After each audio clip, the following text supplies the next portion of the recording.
sudah makan teratur, tapi kok masih sakit perut. Apa hubungannya ya? Kenapa bisa seperti itu? Pengen tahu? Yuk kita bahas.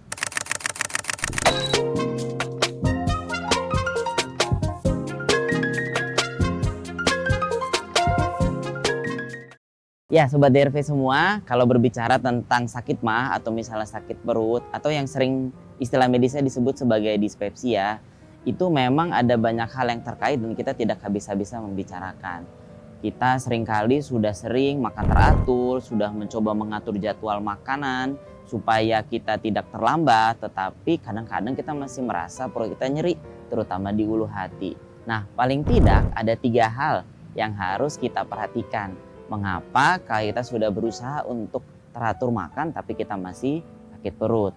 Nah, yang pertama kita harus pastikan dulu nih apakah makanan yang kita konsumsi ataupun minuman yang kita minum itu memang makanan yang cocok untuk lambung kita, atau memang makanan dan minuman yang bisa membuat perut kita itu menjadi lebih sensitif dan menjadi sering nyeri atau misalnya asam lambungnya menjadi meningkat.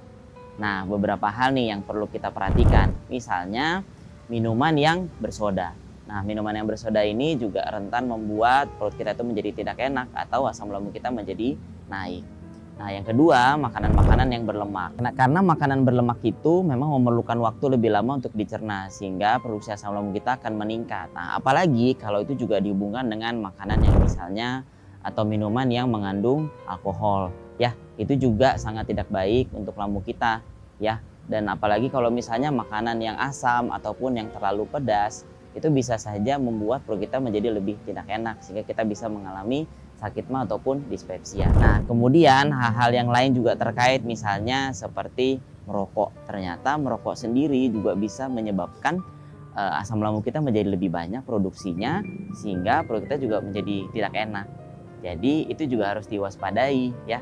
Jadi beberapa hal yang seperti ini yang memang harus diperhatikan terkait dengan makanan, minuman ataupun yang dikonsumsi yang bisa menyebabkan produksi asam lambung menjadi meningkat dan perut kita menjadi tidak enak sehingga walaupun kita sudah berusaha untuk makan teratur tetap saja tidak enak. Nah, yang kedua yang juga tidak kalah penting itu adalah faktor psikologis. Tidak dapat dipungkiri kondisi yang sekarang ini misalnya kita sedang ada banyak tugas, pekerjaan, deadline. Nah, itu yang membuat kita menjadi lebih harus cepat bergerak, cepat mengerjakan sesuatu, lebih was-was, khawatir, cemas. Nah, memang dari berbagai penelitian yang ada itu sudah terbukti bahwa kondisi kecemasan, kondisi kekhawatiran yang berlebihan, depresi itu juga bisa menyebabkan asam lambung produksinya menjadi meningkat. Sehingga kita menjadi lebih rentan untuk mengalami dispepsia ataupun sakit mah. Belum lagi nih kalau misalnya kecemasan kita nggak berkurang, lalu kita mencoba untuk makan makanan juga tidak teratur, ya ditambah lagi jadi perut kita bisa jadi makin enak. Kita khawatir juga dengan sakit mah kita yang tidak sembuh, makin lama ya itu juga menjadi kekhawatiran berlebih sehingga perut kita juga tambah sakit. Jadi bukannya sembuh malah tambah sakit. Jadi hal-hal seperti ini juga harus dikontrol dan dikendalikan. Sobat DRV tidak perlu khawatir ataupun tidak perlu takut misalnya kita harus berkonsultasi misalnya dengan dokter psikolog ataupun mungkin ke dokter psikiater, ya, untuk supaya kita bisa melihat apakah hal-hal yang membuat Sobat DRV semua menjadi lebih stres ataupun menjadi lebih cemas ataupun menjadi lebih khawatir.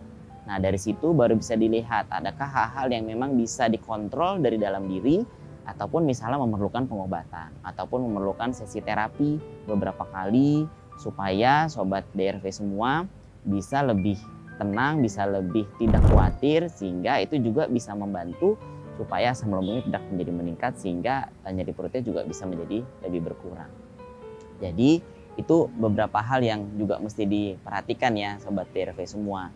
Jadi jangan karena kita khawatir, aduh nanti saya sakit perut. Nah, itu kekhawatiran itu justru akan bikin kita jadi tambah sakit perut. Gitu. Kalau misalnya ada hal seperti itu coba dikendalikan.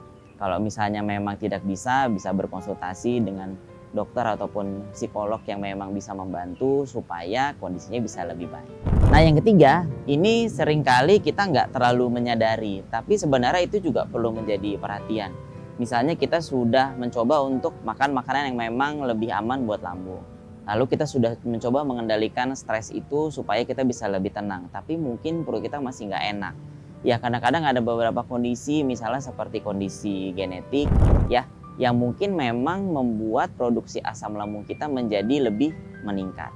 Nah itu memang pemeriksaannya agak sulit untuk dilakukan, tapi paling tidak kalau kita memang sudah berusaha untuk menjaga diri kita dari makanan yang tidak baik ataupun juga mengendalikan stres kita, tapi ternyata masih sakit, ya mungkin saja itu perlu diperiksa lebih lanjut. Misalnya kita ketemu dengan dokter yang memang ahli di bidang pencernaan ya, seperti misalnya dokter konsultan gastroenterohepatologi yang mungkin nanti memang bisa melihat. Kemudian setelah itu kalau memang diperlukan pemeriksaan misalnya untuk di teropong ya, atau kita sebut sebagai endoskopi ya, untuk melihat apakah memang benar ada radang di lambung yang memang disebabkan karena asam lambung yang berlebih, atau ada pemeriksaan-pemeriksaan yang lain untuk mengukur seberapa asam lambung kita gitu istilahnya gitu ya, untuk mengukur kadar keasamannya sehingga bisa diketahui, atau berapa banyak produksi asam lambung yang yang diproduksi oleh kita, dan itu juga bisa dilihat. Nah itu beberapa hal. Kemudian mungkin kondisi yang mungkin jarang sekali tapi bisa terjadi, misalnya seperti kondisi autoimun ya, kondisi imun yang bisa membuat lambung kita menjadi lebih sensitif, sehingga itu juga bisa membuat kita menjadi sering nyeri lambung ataupun asam lambungnya berlebih. Jadi itu juga harus diperhatikan. Nah tapi yang paling penting kedua hal yang di awal itu ya yang harus kita perhatikan, yaitu makanan dan minuman yang dikonsumsi dan juga kondisi psikis seperti stres. Nah itu coba dikendalikan dulu. Kalau misalnya memang itu tidak bisa ya, meskipun kita sudah mencoba, ya mungkin kita bisa berkonsultasi lebih jauh ke dokter yang lebih ahli supaya bisa mendapatkan penanganan yang baik. Dan tentunya obat-obatan yang sudah kita kenal nih, mungkin sobat DRV udah tahu semua obat-obatan seperti obat-obatan lambung yang bisa mengontrol asam lambung. Nah itu juga bisa diminum dan juga bisa dikontrol supaya bisa mengontrol penyakitnya. Tapi jangan berlebihan dan juga jangan sembarangan minum obatnya ya, karena itu juga harus dalam pengawasan dokter ketika kita mengkonsumsi obat-obatan untuk mengatasi kelebihan asam lambung ataupun sakit mah ataupun dispepsia yang kita alami. Nah mungkin ada nih yang bertanya nih, dok kalau misalnya kita diemin aja nih, saya nih bisa tahan lah gitu, nggak perlulah konsul-konsul ketemu dokter gitu ya. Dan mungkin sobat TRV ada yang mungkin mengalami sering bolak-balik sakit mah tapi didiemin aja, sering disebut sebagai mah kronis mungkin kali ya kalau misalnya sobat TRV sudah pernah dengar. Nah apa sih sebenarnya dampaknya yang mungkin dapat terjadi? Nah ini sobat TRV mesti hati-hati, karena nyeri lambung ataupun dispepsia ataupun kondisi di perut ini yang kalau misalnya didiamkan saja, tidak dievaluasi lebih lanjut, tidak diobati, ternyata dampaknya juga sedikit-sedikit ataupun perlahan bisa saja menjadi berbahaya. Yang pertama misalnya kalau kita memiliki kondisi ini yang secara kronik dan mungkin kita tidak mengalami penanganan yang baik, ya seiring dengan berjalan waktu bisa saja istilahnya nih ya, lambungnya katanya menjadi lebih tipis. Ya sebenarnya bukan seperti itu, tapi lambung kita memang menjadi lebih rentan sehingga pertahanan di lambungnya akan menjadi lebih sedikit ataupun menjadi lebih lemah. Sehingga pada kondisi tertentu ya, dengan faktor-faktor yang memang tertentu yang terkait, bisa saja itu mengalami kebocoran di lambung ya, ataupun lambungnya seperti dibilang perforasi. Nah itu berbahaya kalau misalnya tidak ditangani dengan cepat ya, bisa saja pasiennya bisa mengalami kondisi penurunan yang sangat drastis, bahkan harus sampai masuk ke ICU dan harus dilakukan operasi segera. Jadi itu juga harus hati-hati ya sobat DRV semua. Jadi pentingnya untuk bisa mendeteksi dan juga bisa mengkonsultasikan keluhan dengan cepat. Yang kedua yang kita takutkan adalah lama-kelamaan kondisi yang seperti itu juga bisa membuat kondisi di lambung itu atau di pencernaan menjadi ada perubahan yang dimana bisa berisiko meningkatkan terjadinya kanker. Nah itu juga harus hati-hati, karena kondisi seperti ini bisa saja kita nggak rasain gitu ya. Mungkin lama-lama kita bisa mengendalikan nyeri perutnya, terus lama-kelamaan kok kita merasa perut kita sering kembung, sering begah, berat badannya jadi turun. Nah itu juga mesti hati-hati. Itu juga tanda-tanda yang sering dibilang sebagai alarm symptoms. Nah alarm symptoms itu terjadi seperti itu, atau misalnya nih kita mengeluh lemas, ternyata setelah dicek HB kita turun. Ataupun misalnya kita melihat adanya perubahan dalam buang air besar kita. Misalnya BAB-nya jadi hitam ya, kita curiga ada darah. Nah itu apalagi? Itu harus hati-hati. Karena itu bisa saja mungkin berujung ke situ. Jadi kalau misalnya kita memang memerlukan evaluasi lebih lanjut, dan kalau misalnya kita sudah mencoba untuk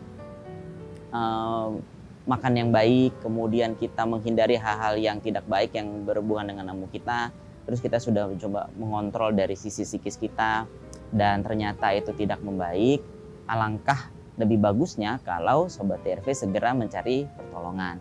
Ya, mengkonsultasikan dulu lah. Nah, kalau misalnya memang diperlukan, misalnya ada beberapa modalitas yang bisa dilakukan untuk mengevaluasi lebih jauh. Tadi yang seperti sudah saya katakan sebelumnya, dilakukan di teropong atau misalnya endoskopi, atau misalnya dilakukan pemeriksaan radiologi misalnya di USG ataupun di CT scan.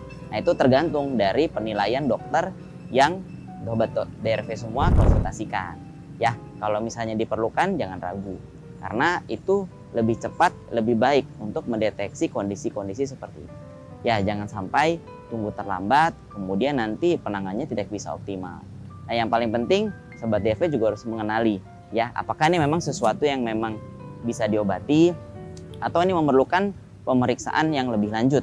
Ya, tadi yang saya sebutkan tadi, yang disebut sebagai alarm simptom.